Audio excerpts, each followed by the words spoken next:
To be honest, my whole hope for the AI revolution, Boaz, is AI should make it so people have to work less, but make better decisions around the things that people are good at and let machines do a lot of the busy work. Hi, my name is Boaz, and I'm the CEO of Simply Augmented. I'm super excited that you're tuned in today for the Shift AI podcast. On today's episode, we have Rand Fishkin. Rand is the CEO of Sparktoro and one of the most respected entrepreneurs in the Seattle area. If you're someone that's interested in the way that marketing and AI fit into the startup landscape, and also interested in a very unique perspective on how to grow and run a startup, you won't want to miss this episode. Super excited to talk to Rand today. Let's get to it. All right, Rand, nice to see you. Thanks for joining the Shift AI podcast. Yeah, my pleasure, Boaz. Good to be here. I'm excited to talk with you today.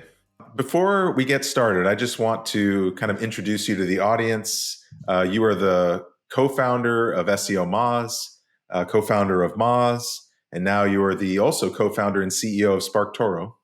Did I get that all right? All correct. Yeah, SEO Moz. This is a throwback.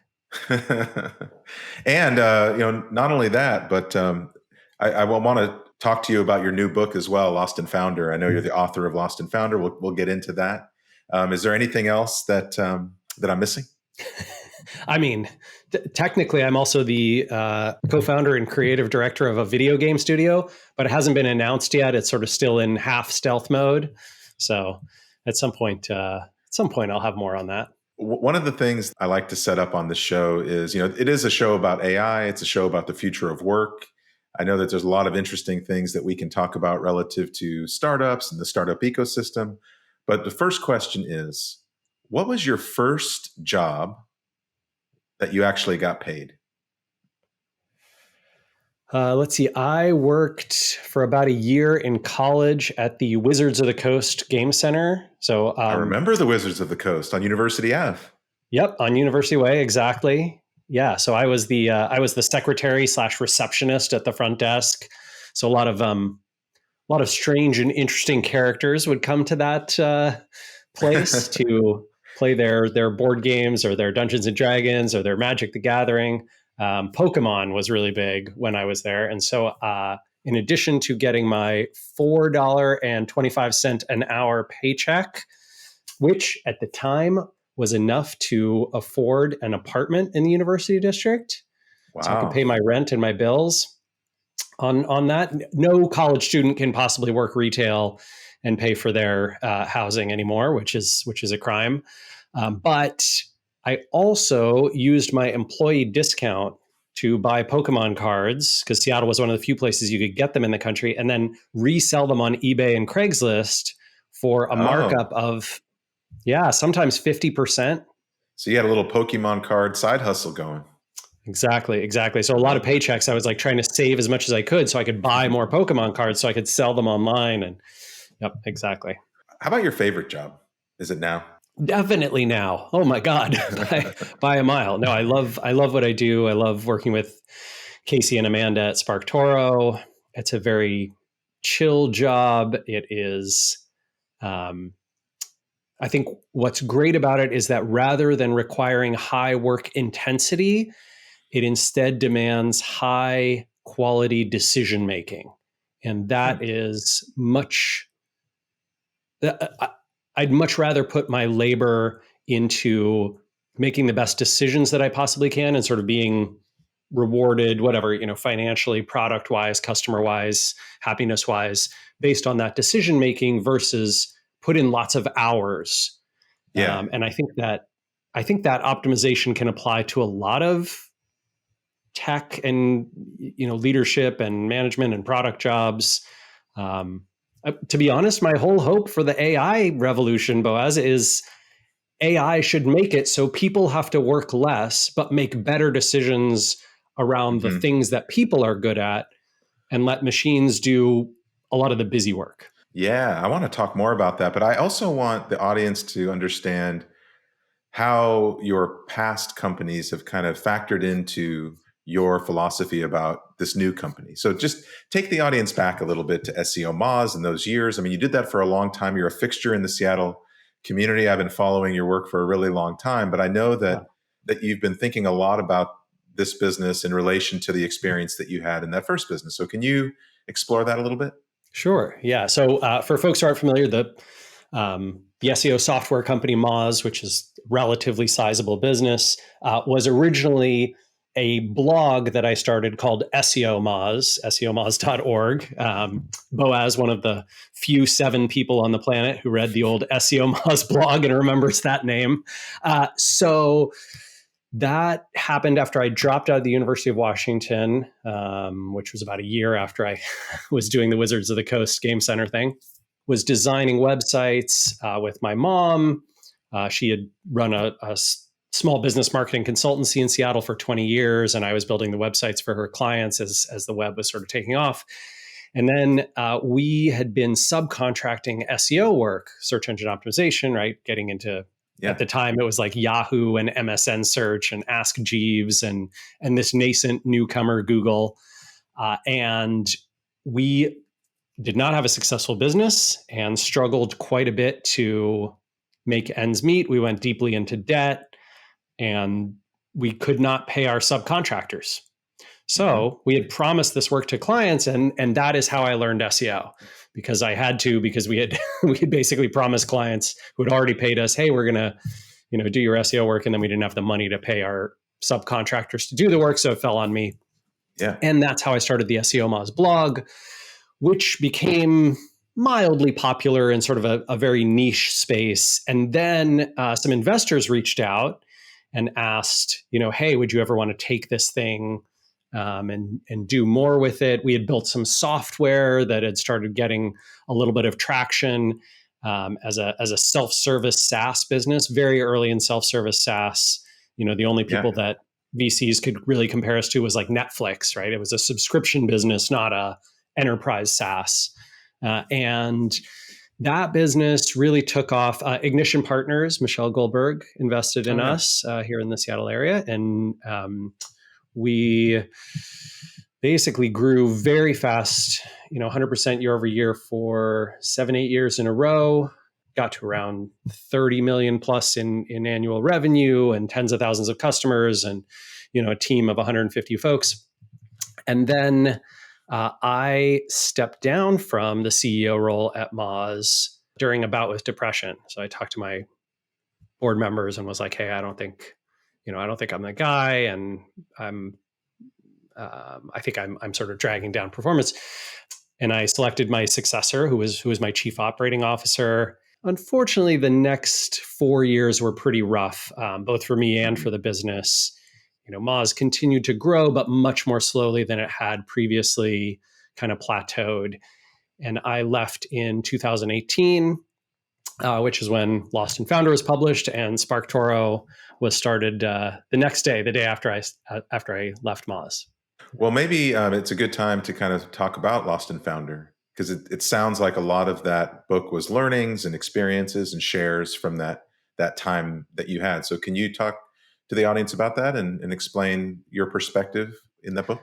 Yeah. I think my biggest goal with it was to share a vulnerable and honest story of running a VC-backed business that was not a complete failure, right? I mean, 95 out of 100 venture-backed businesses do worse than Moz did, but hopefully in a portfolio of 100, 1 or 2 do much, much, much better than what Moz did. And being that sort of stuck in the middle type of business is a challenging and frustrating experience. And in talking to a lot of the other folks who were, in the venture portfolios with us, and many, many other entrepreneurs who had started and worked at venture-backed businesses and tried to fundraise and all those kinds of things. What I learned is that my experience was tragically better than most. And so I wanted to try and pull back the curtain on what this type of world looks like and offer insight and helpful suggestions and things that worked for me, things that didn't work for us, and Um, yeah, so the book is 18 individual stories that happen relatively sequentially over the course of the company's life and kind of tell painfully honest versions of the reality of being in those trenches and things that went well and things that went poorly. So there's a lot Yeah. of, I would say, company building and marketing and product advice. And there's also a lot of be careful what you get yourself into.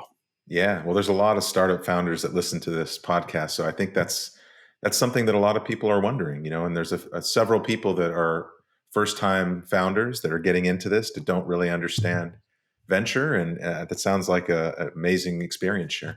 I mean, my biggest frustration, Boaz, with the venture asset class is it's marketed and sold as though it's the only game in town.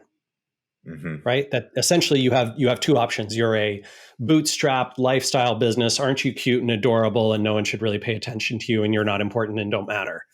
And you're a real business. You're trying to be something serious and big and exciting, especially in tech. And so therefore you must be going after venture. Those are the only two options. And that binary is wrong.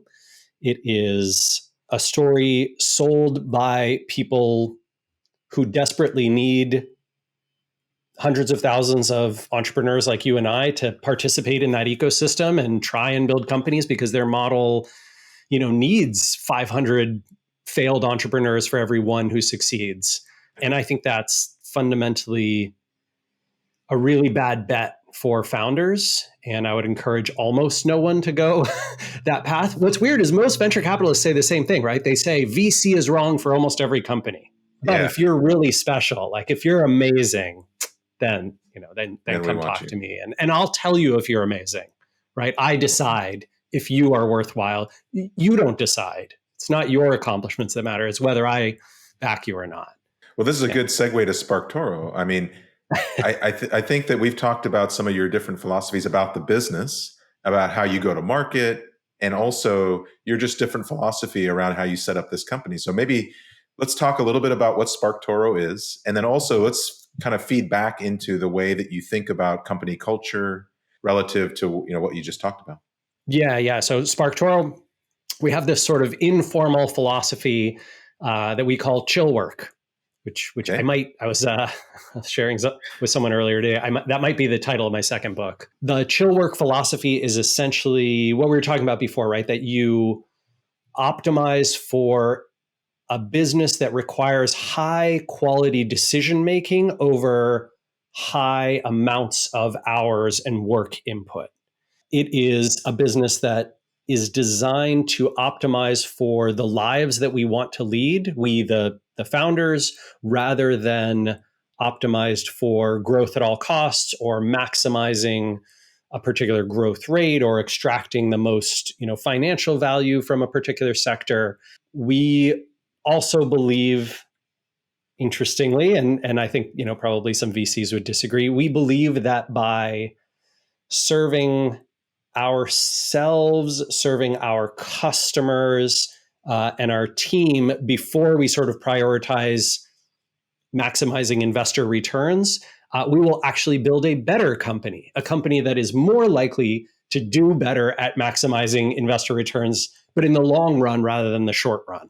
Like what we want is a business that's around for 10, 20, 30 years that earns its investors 5, 10, 20x their money and does it in a very weird way. Does it in a way that is not, you get nothing for 15 years and then one day Sparktoro is sold and you either make out like a bandit or you got diluted too much in the process and you didn't participate in the future rounds and whatever the new share classes made the old share class worthless, and that all the stuff that happens to traditional startups. And our model instead is okay. So in May of this year, Boaz, if you were an investor in Sparktoro, let's say you put $50,000 into Sparktoro, which is pretty much the average amount that most of our 35 private angel investors, a lot of folks like yourself, right, put in between 25 and 100K, you got your $50,000 back, was essentially a 5-year loan with no interest Yeah. rate. Okay. Now you get to participate in profit sharing pro rata. So let's say you own, I don't know, 1% of the outstanding units in the Yeah. Sparktoro LLC. Hopefully, in a couple of years, Casey and I are going to send you another check for $25,000, and so Right. now you've made 50% on your investment. And then Yeah. hopefully, in another 3 or 4 years, you get another check like that, and 2 or Yeah. 3 years later, you get another one. And so, every few years, you're getting a nice chunk of change on your investment. And our goal is to remain profitable that entire time, right? To never need to raise another round, never dilute our investors or ourselves. Yeah. And that's also how we make money. Casey and I have in our operating agreement, our salaries are capped. We can't just pay ourselves more money if the business does really well. The only way we make more money is if we pay dividends to everyone, and we only make money after we've paid back our investors. So it's this very shared risk, shared goal. Everybody's on board with hey, how do we keep Sparktoro alive and profitable for a really long time? Because that's how we're going to make money from this business. And what's beautiful about that? That's also how you do a great job serving customers. Yeah. Right? Right. Like the venture model sort of demands what Cory Doctorow has named the enshittification of the web. Okay. Right, where essentially the early customers are also the first ones to get screwed when you go after the new set of customers, and then the new set of customers get screwed when you sort of replace them. And you can see this right in everything from Netflix to Google to Amazon to Facebook and Apple, et cetera. Well, I can see why the long-term strategy makes sense, because as an investor in that model, I would want you going for as long as possible if I keep getting paid, every 3 years. And if the business sells, it's not right. If somebody buys Sparktoro, you get your pro rata dividend from that as well, right? You get the payment there too. But certainly, once you get your money back, you're sort of like, yeah, just keep paying me those checks, right? It's what I relate it to. I don't know if you own any public stocks or do any, have an investment portfolio or whatever. But a lot of people who invest in the public stock market have a set of growth stocks that they invest in, like a Google or whatever, right? Where they expect it to hopefully go up from where it is today. And then they have dividend stocks, which are not going to go up very much. That's not how they're going to make money, a 3M or something, right? And it's like, okay, well, you own a share, and so you're going to get your 3 cent every quarter payment as a dividend, and maybe it'll be 4 cents. And so you made a little more than you thought you would per share. Yeah. And that's what we think Sparktoro can be. And I believe that the startup world deserves tens of thousands of companies who are dividend focused. They're lower risk than the venture types of investments. And the returns that you make are more around this profitable, sustainable model. It's sort of something I hope to, I hope at the end of my professional career, I can look back and be like, hey, look, there's a few dozen companies or a few hundred companies or, knock on wood, a few thousand companies that are doing that. Yeah, that's cool. Well, to talk about your value proposition in Sparktoro and your brand promise to your customers. Yeah. So you mean the product itself, what it does, who it serves? Yeah. So Sparktoro is also in marketing software, but not in SEO specifically. So Sparktoro is audience research. So we essentially tell you the behaviors, demographics, and characteristics of a describable group of people on the internet. So you might say, for example, I want to know the demographics and behaviors and characteristics of chemical engineers in the UK, or of interior designers in California, or of people who play Dungeons and Dragons, or fans of science fiction books. Yeah. And Sparktoro can tell you about all of those audiences, right? It can say like, oh, well, here's, a gender and age and education breakdown. And here's geographically where those people are. And here's skills and interests that they have. And here's websites that they visit, social accounts that they follow, podcasts they listen to, YouTube channels they subscribe to. Very helpful for usually marketers who are trying to reach those people in the places where they pay attention with a message that they're going to care about. Yeah, it makes sense. And it's a subscription model. It is, yeah. So we start at $50 a month, so we're on the very low end of that market. You can, for example, if you wanted to pay tens of thousands of dollars a year to Brandwatch, they have an excellent product. I think the world of what they're building, but also it's totally unaffordable to 95% of marketers, right? So we apply that kind of philosophy of, chill work and self-service and helping the little guy, right, to our product as well. To that end, though, one of the things I was really interested in asking you with all your marketing experience is, as a founder or a small business or, an entrepreneur that's thinking about marketing and kind of coming up, what would be your advice to them as they go to market and try to figure out how to reach the right customer?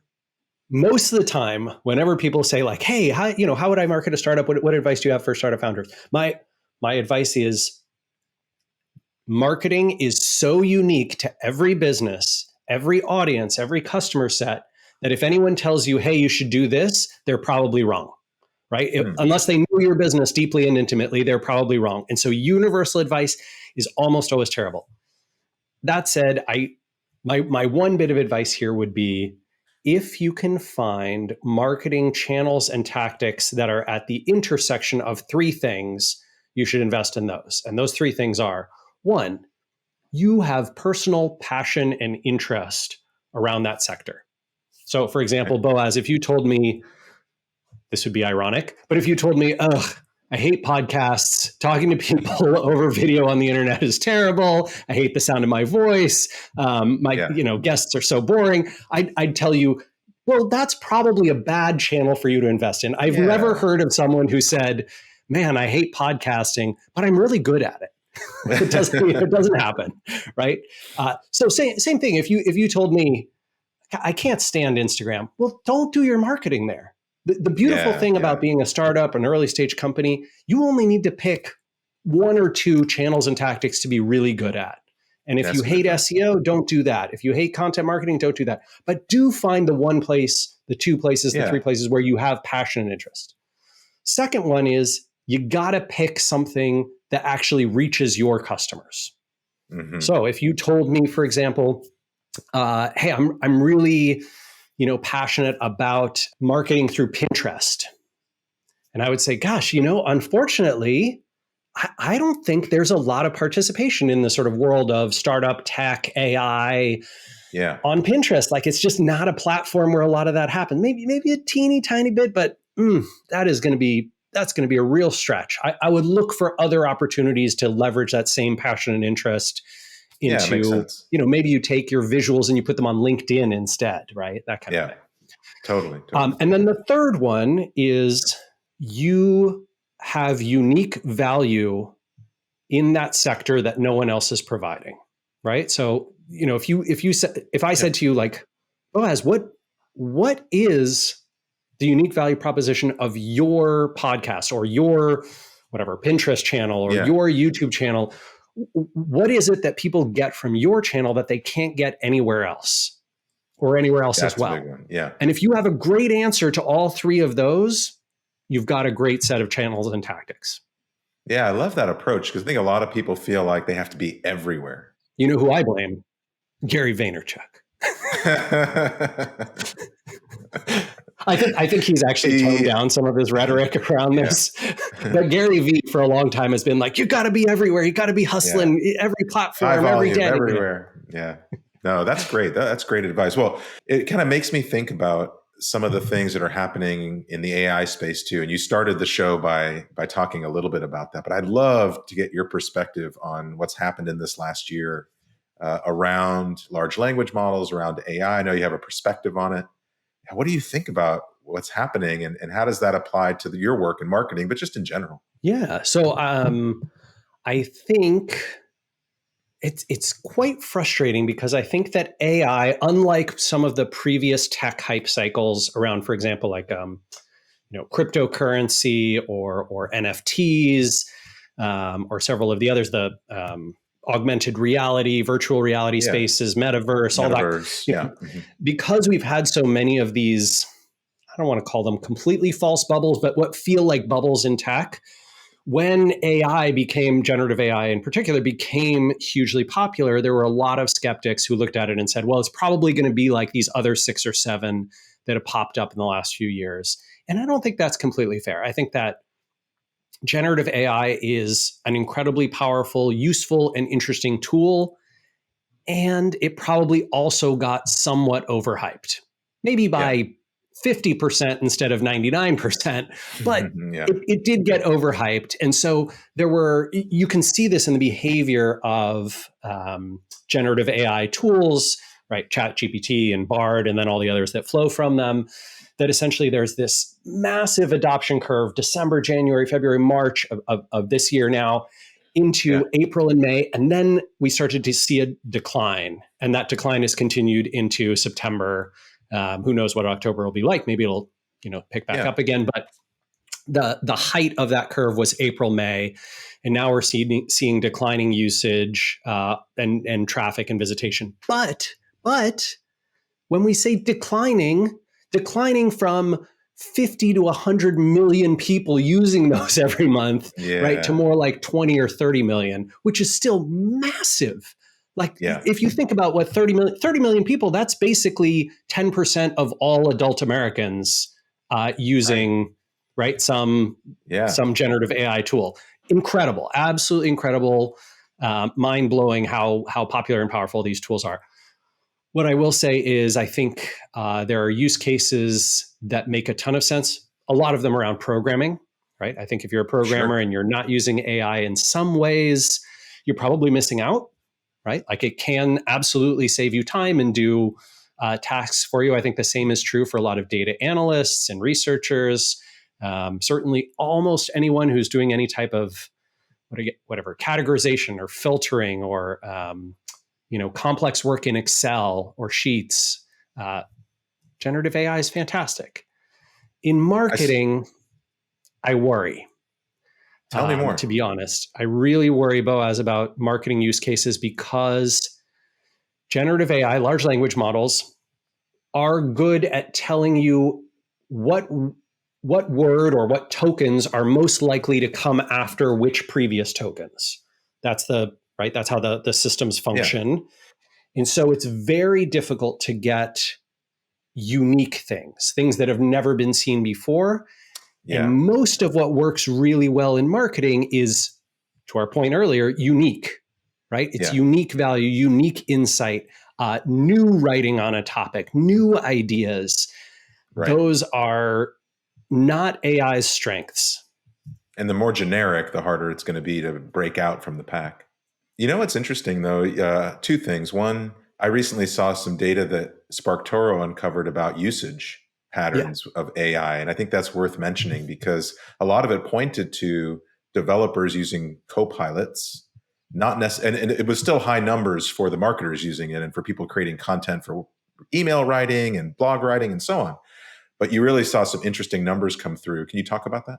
Yeah, so what we did is worked with a clickstream data provider, Datos, who provides the underpinnings for a big part of our new V2 that's coming soon.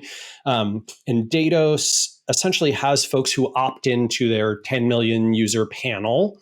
And so they can see all the URLs that they visit. And many of those folks also opted into sharing their ChatGPT prompts, right? And their responses. So essentially we're looking at these big web pages of ChatGPT, like full back and forth prompt and response series. I think we looked at 8,000 of them. We filtered that down to like 6,000 that actually looked like they were realistic usage, right? Real uses of the product. The other 2,500 or so that we looked at were more like, tell me a bunch of swears.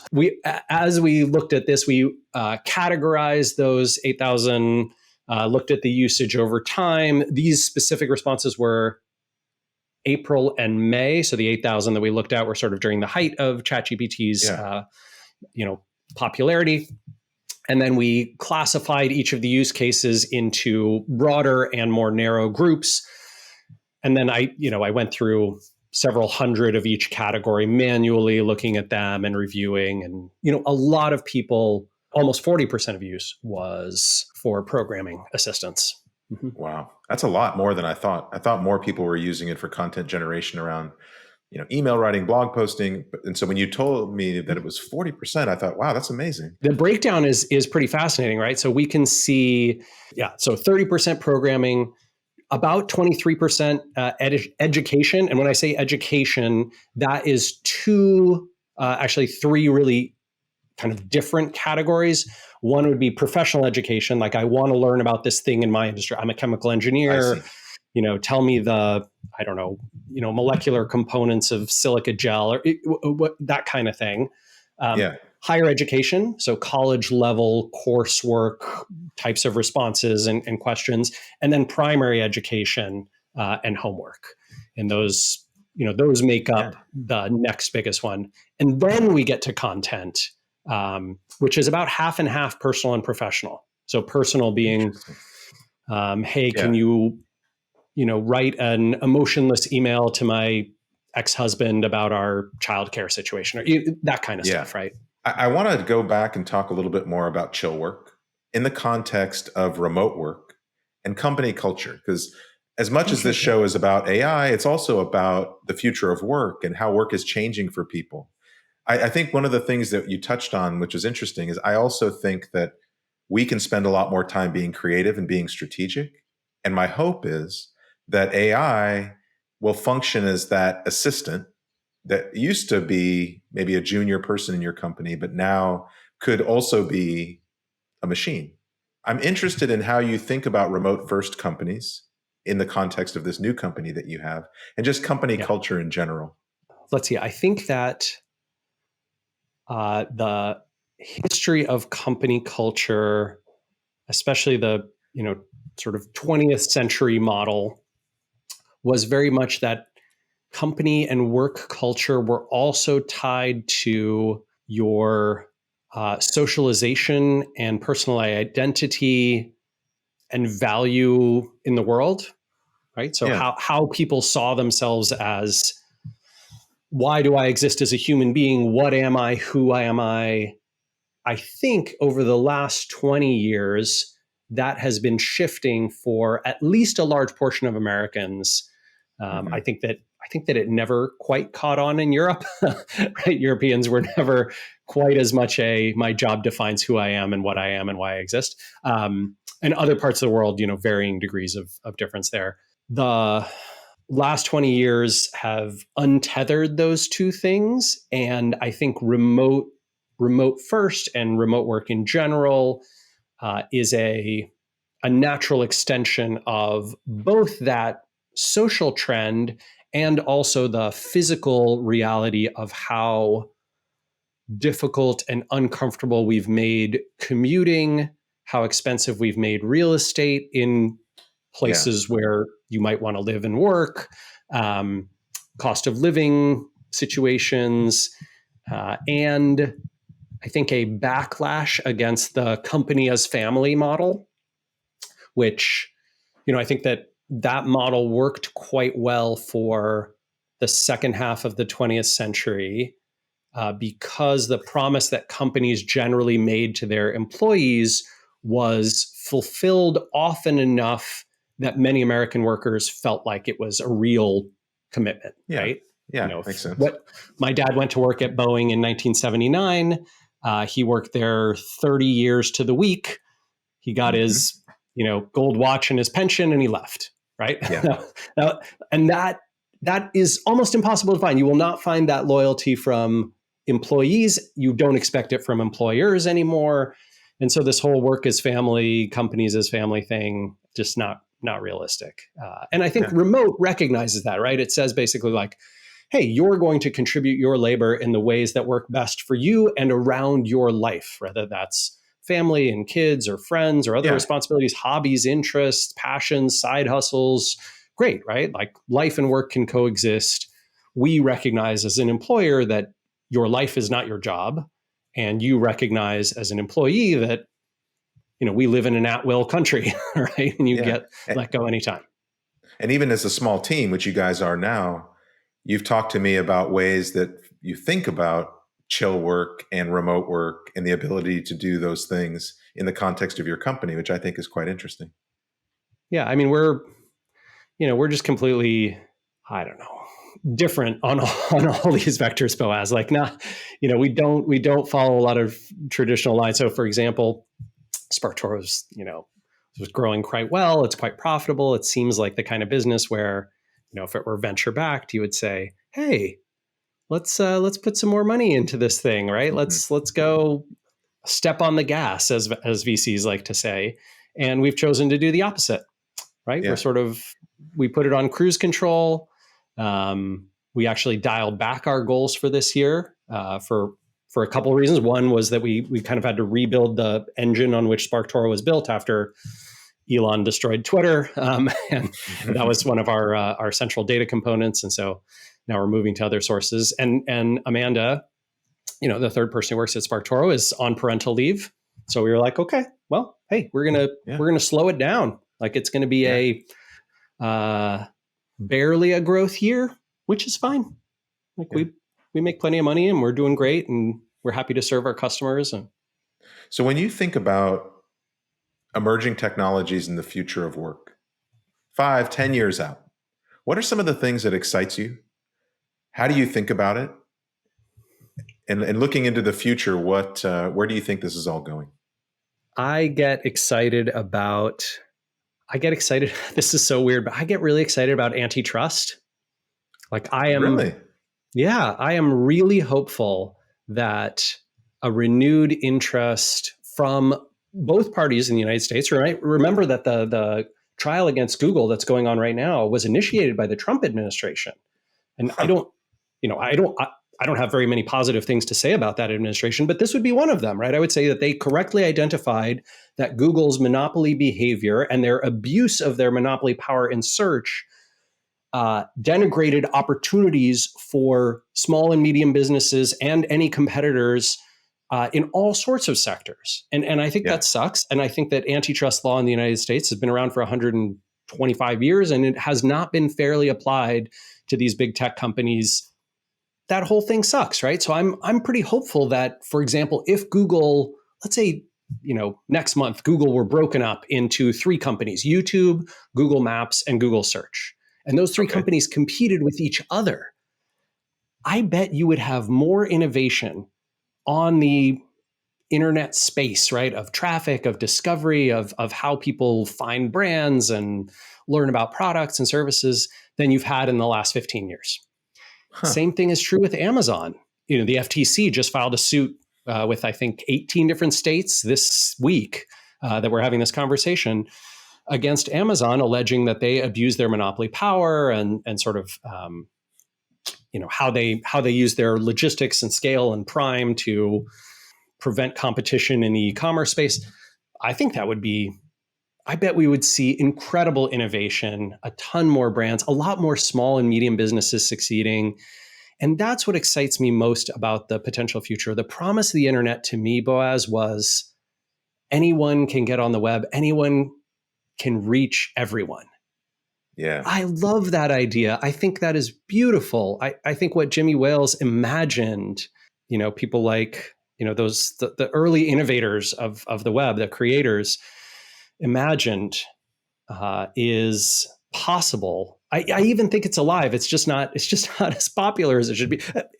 My mug is from Mastodon. Mastodon, in my opinion, is the very best social network out there, right? It is completely open source. Anyone can build with it. You can federate and defederate. It works like email. Yeah. Another incredible technology. And I would love to see innovation in those sectors. I don't know if AI will enable that, but I hope it does. I hope it makes a few passionate people so productive and gives them, the ability to do things that only big teams and big investments could previously do. That excites me. That's awesome. I mean, it goes back to your advocacy for small businesses and small startups that, I can hear the passion in your voice. Oh, I was just going to say, for any of your listeners or for you, like, we all live in Seattle, right? You don't go to Starbucks. Like, the coffee's terrible and right, the product and the brand, like, it's not good. But man, that like little startup or coffee shop around the corner that, only has 2 locations and they roast their own beans. Oh, yeah. I love it. Microbreweries. I love them. That's your place. Small retail stores. Oh, what a great experience. The Pike Place Market, right? If you have 2 locations, you're not allowed to be in Pike Place Market. unless you're, grandparented in. But I think that whole principle, that whole philosophy, that's what we want. So my last question for you, I asked this question to everybody on the show. You can take a minute to pause if you want and then elaborate, is if you were going to explain the future of work in 2 words, what would those 2 words be?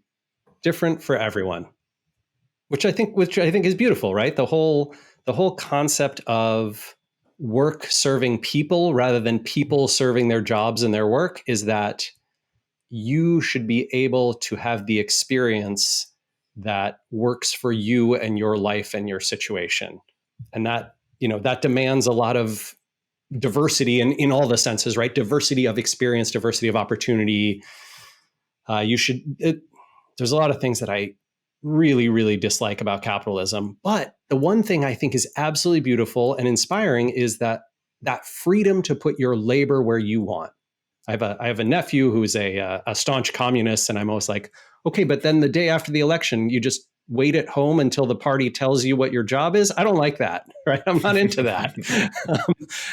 I get the equality thing, but I just it doesn't sit well. Like I want that freedom to put my labor where I think there's demand and interest, and to be rewarded based on the quality of my labor and the quality of my ideas and whether I choose good market spaces and all of that, right? And that I think the free market still has a lot to offer humanity, but the trend with big business and late stage capitalism has really been going the wrong way. So if we can turn it around, that'd be beautiful. Different for everyone. Rand, I really appreciate you coming on to the show. And I really think your perspective is an interesting one. And I think a lot of audience members will agree. And I appreciate you taking the time. Great to have you on. My pleasure, Boaz. I suspect I'm very different from a lot of your other guests, but yeah, hopefully in a valuable way. Okay, that's a wrap. It was really great to have Rand on the podcast today. I really appreciate his perspective on how to run startups. And I also thought it was really interesting to understand the way that he thinks about marketing analytics. If you're interested in what Rand has to say, please make sure to follow him on Twitter and LinkedIn. As always, the Shift AI podcast is brought to you by Simply Augmented, and the theme music is by Dave Angel.